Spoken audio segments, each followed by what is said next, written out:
अस्सलाम वालेकुम नाज़रीन, welcome back to Aryan kitchen.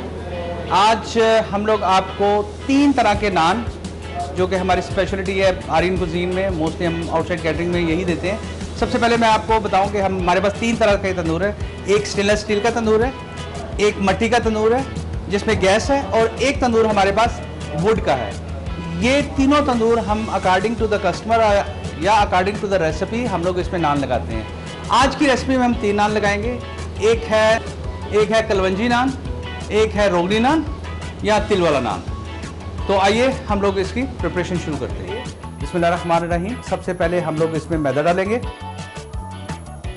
ये तकरीबन हम 1.5 किलो मैदा से हम लोग शुरू करेंगे इसकी डो बनाने के लिए।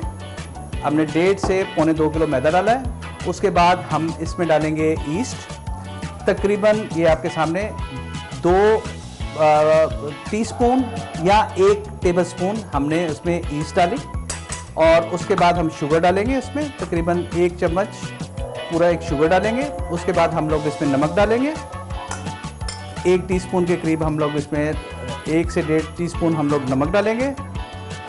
उसके बाद हम इसमें सोडा डालेंगे, जो कि बेकिंग सोडा है, बाइकार्बोनेट सोडा। ये तकरीबन 2 टीस्पून के करीब सोडा डालेंगे। उसके बाद 1 अंडा डालेंगे उसमें, और इसके बाद हम तकरीबन इसमें कुकिंग ऑयल का डालेंगे। तकरीबन 3 से 4 टीस्पून हम लोग इसमें कुकिंग ऑयल डालेंगे, और उसके बाद ये आम जो नेचुरल दूध है ये डालेंगे। क्योंकि ये स्मॉल क्वांटिटी में बनाया है आम, तो इसको हम हाथ से ही गूंदेंगे।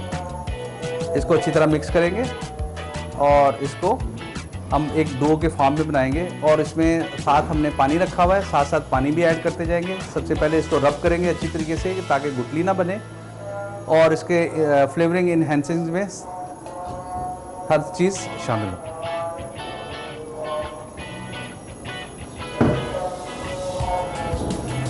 ये देखें, इसको इस तरीके से हम लोग साथ साथ गूंदेंगे ताकि हर चीज़ अच्छी तरीके से साथ साथ मिक्स हो जाए। आप अच्छा नान या अच्छी रोटी बनाने के लिए जितना अच्छा हम लोग उस मैदे को या डो को मिक्स करेंगे, गूंदेंगे, उतना अच्छा हमारा नान या उतना हमारी रोटी बनेगी। आपने सारा पानी इकट्ठा नहीं मिलाना, साथ साथ पानी मिलाना है, साथ साथ उसको मिक्स करना है। पहले उसको ज़रा सेमी ड्राई फॉर्म में, फिर सेमी ड्राई से सेमी लिक्विड फॉर्म में से इसको दबा के इसको गूंदने की कोशिश करेंगे। आजकल मशीनों का दौर है। जब आप मशीन इस्तेमाल करते हैं तो मशीन में एक ही स्पीड, पहले उसकी 3 नंबर स्पीड पे रखते हैं, फिर 2 पे, फिर 1 नंबर स्पीड पे रखते हैं, तो उस हिसाब से ये गूंदना शुरू होता है। इस तरीके से मज़ीद आप 5 से 7 मिनट उसको गूंदें।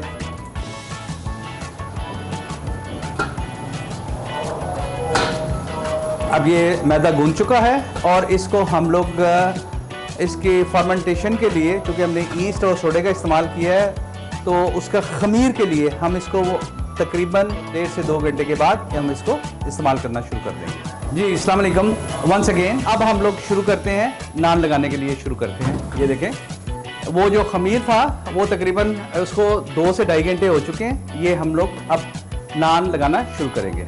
ये सबसे पहले हम लोग लगाएंगे गार्लिक नान। इस तरीके से आप तकरीबन ये 70 से 80 ग्राम का, आमतौर पे लोकल लैंग्वेज में इसे पेड़ा कहते हैं, डो से हम लोग ये 70 से 80 ग्राम का एक पेड़ा बनाएंगे, और इस तरीके से इसको रोल करेंगे। साथ मैदा लगा के इस तरीके से हम उसको रोल की तरफ लेके जाएंगे। ठीक है जी। अब सबसे पहले हम गार्लिक नान लगाते हैं।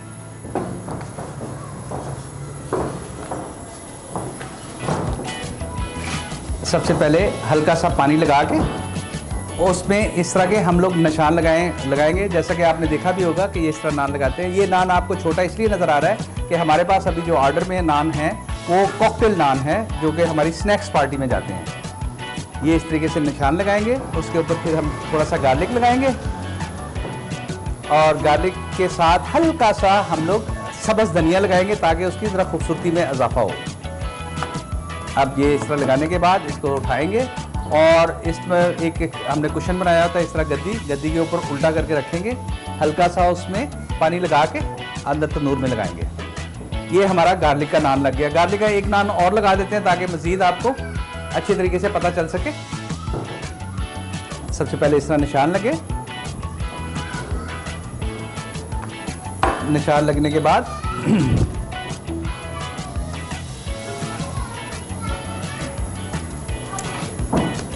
ये हल्का सा गार्लिक लगाया और थोड़ा सा सब्ज़ धनिया लगाया। सब्ज़ धनिया ज़रा फ्लेवर के लिए भी होता है, लेकिन ज़्यादा खूबसूरती के लिए हरा भरा बड़ा खूबसूरत लगता है।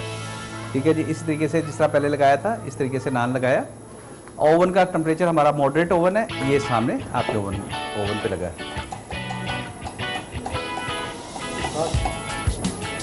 ये देखें इस तरीके से जो है ना हमारा इस तरीके से लगा है।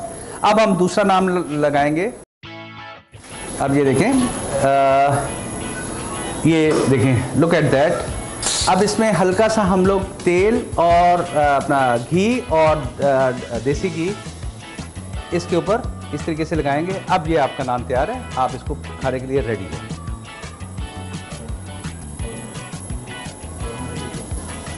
जी, स्पंज के साथ इस तरह लगाएंगे ताकि उसमें ये सिर्फ ऑयल फ्लेवर के लिए नहीं होता, ये लॉन्ग लास्टिंग के लिए होता है। जब आप तेल या पानी इस तरह मिक्स करके लगाते हैं तो ये कम से कम 3, 4, 5 घंटे तक बड़े अच्छे तरीके से soft, half soft half crunchy और इस तरीके से इस्तेमाल कर सकते हैं। अब हम दूसरा जो है जो आमतौर पे रोगनी नान है, रोगनी नान भी इसी डो से बनाया जाता है। ठीक है, इसमें ये हम दूसरा लगाएंगे, सेम इसी तरीके से निशान लगाएंगे।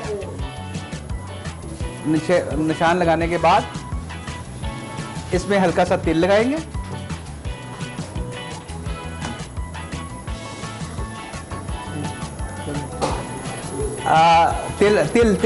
तेल लगाएंगे और हल्का सा बैक साइड या फ्रंट पे हल्का सा दूध भी लगाते होते हैं ताकि दूध से बेसिकली कलर के लिए होता है। और तीसरा नान लगाएंगे हम कलवंजी का नान। ये आमतौर पे हमारे 3 नान जो है आजकल जो इस सीज़न में जो बैंक्वेट गया है, इसमें ये तीनों नान की सबसे ज़्यादा डिमांड होती है। इसके ऊपर हम तेल के बजाय कलवंजी लगाएंगे। ये देखें, इस तरीके से कलवंजी लगाएंगे, इसी तरीके से इसको लगाएंगे जी।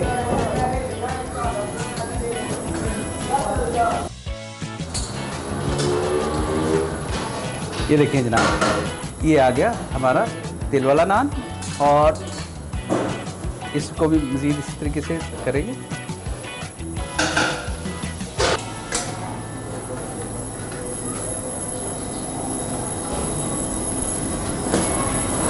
ये आ गया हमारा। Look at that, how look beautiful.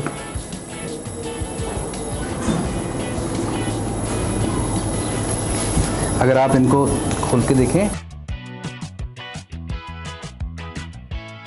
जैसे कि नाज़रीन आपने देखा है, मैंने इसको एज सिंपल एज पॉसिबल उसको रखा है कि ये सिर्फ प्रोफेशनल शेफ्स के लिए नहीं है या प्रोफेशनल किचन के लिए नहीं है।